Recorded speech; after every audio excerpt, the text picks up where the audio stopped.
Well, next month, most COVID-19 restrictions here in Germany will be lifted. Today, the German Chancellor Olaf Scholz and Germany's 16 state leaders agreed to a gradual step-by-step plan to lift most pandemic restrictions. Now, it comes amid falling coronavirus infections and a rise in vaccinations, with almost 3/4 of the population now having at least 2 shots.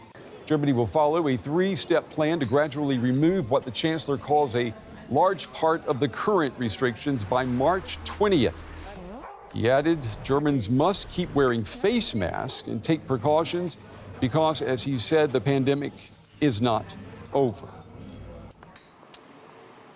Well, joining me now is Andrew Ullman. He is a member of the German Parliament for the business-friendly Free Democrats. He's also a medical doctor by training. Dr. Ullman, it's good to see you again. Today, Germany decided to ease most of these COVID restrictions by mid-March. Does this send the right signal, in your opinion, to those who are still unvaccinated? Well, we really have to differentiate what measures are being done here.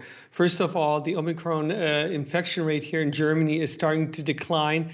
Our healthcare system is not overwhelmed, so we could lift up those restrictions that we put up to prevent further severe diseases. However, we have to be aware that by the end of the year of this year, there might be another wave of infections and severe illnesses that could overwhelm our healthcare system. And nevertheless, how to prevent this kind of situation is only through vaccination and being fully vaccinated, which means at least 3 jabs that you need to have that immunity to tackle this virus, because the pandemic isn't over yet. You are an infectious disease specialist, so let me have you put that hat on right now for us. Do you think that what we're doing right now is following the science with this step-by-step lifting of restrictions?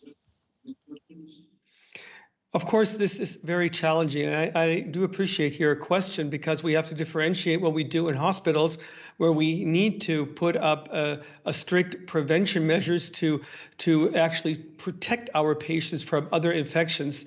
However, in daily life, we also have a constitution that has to be followed by rules, and our constitution really relies on the self-responsibility of each individual. However, this situation might change once a system is in danger, and that will be our healthcare system. I do understand that in the hospital we react differently as we do in public. However, everybody should be aware by now that we are tackling a very severe virus, and this could cause severe infection, and everybody actually should know that vaccination is the way out of the situation. You belong to a group of parliamentarians who support a vaccination mandate for people over the age of 50. Why is this a better solution than a general vaccine, such as the one that we see in Austria? Let me correct you a little bit, because what we want to do is actually a 2-step situation. We want to actually mandate informed consent. That means that everybody who is not vaccinated as of yet should be seen by a professional, healthcare profession, ideally a physician, and the vaccination should be explained, and at the same time, this person has the possibility of being vaccinated. And this will be the first step. And once we see that the vaccine rates in Germany have increased, especially by age groups, we will decide by the September, for example, if those rates are high enough, then we do not need a mandatory vaccination. If those rates are not high enough, we do need a mandatory vaccination.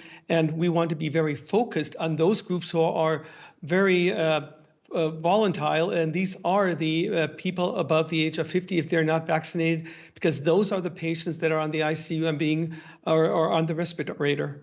All right, I'm glad you elaborated on that for us. It's important to understand the distinctions, especially moving forward.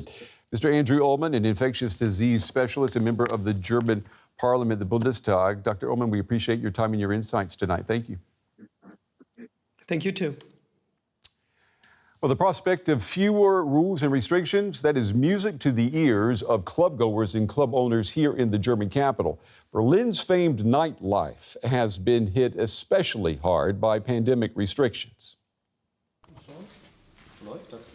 It feels like light at the end of the tunnel for these two nightclub managers. With COVID-19 restrictions set to be lifted, the LGBT club Schwutz is getting ready to reopen. It's spring now, and after 2 years it's now time to open up again. Not just because we and the employees at Schwutz are waiting to get started, but also because of our guests. It's unimaginable to go 2 years not being able to go for a dance in Berlin. This is what it used to look like at Schwutz before the pandemic closed its doors.